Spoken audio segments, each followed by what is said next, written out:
Good morning. It was in March of 1994. I was turning 40 years old.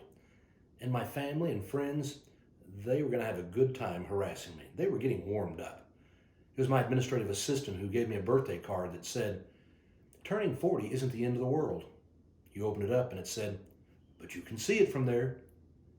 Oh no, people were pouring it on. I'd already decided, maybe it was a good idea to get out of town on my 40th birthday. And what I decided to do was, it was a good time for a mission trip. And we traveled all the way to Ulyanovsk, Russia. That's getting out of town. It turned out in June of 1992, we'd had our first mission trip to Ulyanovsk. We'd all stayed with different families. There were 40 of us who traveled to the other side of the world. And the friends we made, oh, they were such a blessing in our lives. The strange thing is, I'd grown up all my life being afraid of the Russians. I'd grown up during the missile crisis, back with John F. Kennedy and Khrushchev and all the missiles being put into Cuba. I'd grown up as a kid learning how to go out into the halls at school, and you had to get down on your hands and knees and cover your head because the Russians might bomb us. You were always hearing about the Russians, and they were the danger, they were the enemy. It was Ronald Reagan who had said, "Russia is the evil empire." When you saw those marches of military people in Red Square, it was enough to scare you. And all my life I'd heard the Russians were the bad people. Now we had traveled to the other side of the world, and what we found was they were the most gracious and kind and loving people. We had made such good friends. I remember on our very first trip when we traveled over, we had stayed with our family. It was the Kozakov, and Dennis and Sveta. Yuri and Sveta had a son named Dennis. Dennis was about 10 years old, close to our son Paul's age. And what we saw on that very first trip was they were loving on their son just the way we loved on our son. Staying in their home made all the difference in the world. They all went out of their way to serve us food that was good. They wanted to know the things that we liked. The things that was made it hard, though, was that they didn't speak any English and we didn't speak any Russian. And almost all of our families from St. Luke's who traveled there were finding much of the same thing. Occasionally, someone would have a family where someone spoke some English, and man, they were lucky. And our family, they didn't speak any. And so it was all pantomime and learning how to say something or try to give an idea of what you were trying to communicate. Dennis spoke a little bit of English, and that helped us now and then.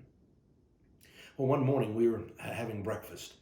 And as I say, they had gone out of their way to serve us such good food. You didn't always know what it was, but we tried everything, and we found it was usually delicious.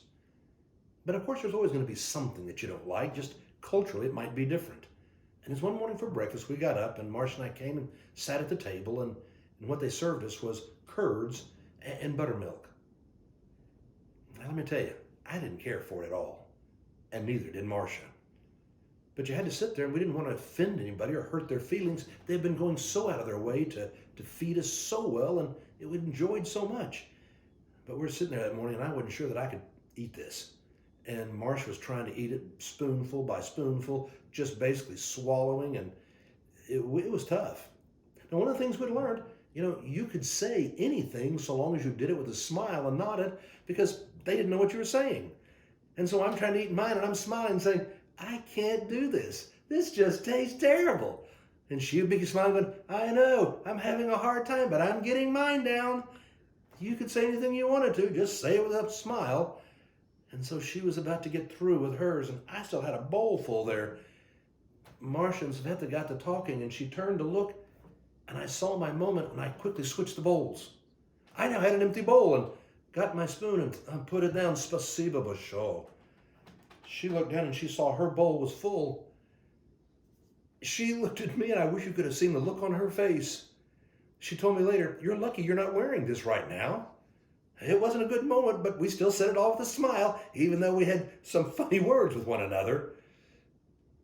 Now, they were always treating us so well. On my 40th birthday, we got up and they had a picnic planned. And oh man, again, I didn't know exactly what we were eating that day. We went out into the Russian forest. It was cold. You had to be all bundled up. You're in the snow. But man, they had a barbecue. They were grilling. It was a feast. Scott DeBerry and his son Jordan from Houston, friends, had also gone on this trip with us, and a number of St. Luke people. And I remember being out in the forest that day, and there was Scott and Jordan and Marcia and family, and oh my goodness, what a special day. And I'm standing out there in the woods in Russia, and I'm thinking, these are supposed to be the enemy. These are the people I was told to be afraid of all my life. And these are wonderful people who love me very much. I came to realize that maybe the issue is you got to learn to look deeper at people. There might be world leaders who don't get along and act poorly. But let me tell you, when you get to know the people, I've discovered wherever you go, people are people. And there are bad people in the world, but I think there are far more good than there are bad. And it's learning how to look deeper and love other people. It was a birthday that I would never forget. When we got back to the house, it turned out that, again, the harassing wasn't over. There was a big banner in the house. You walked in and it said, "You may have run to the other side of the world, but you're still over the hill." I was. But I was making memories to last a lifetime and learning how much it is important to look deeply and to love those who one time you may have feared.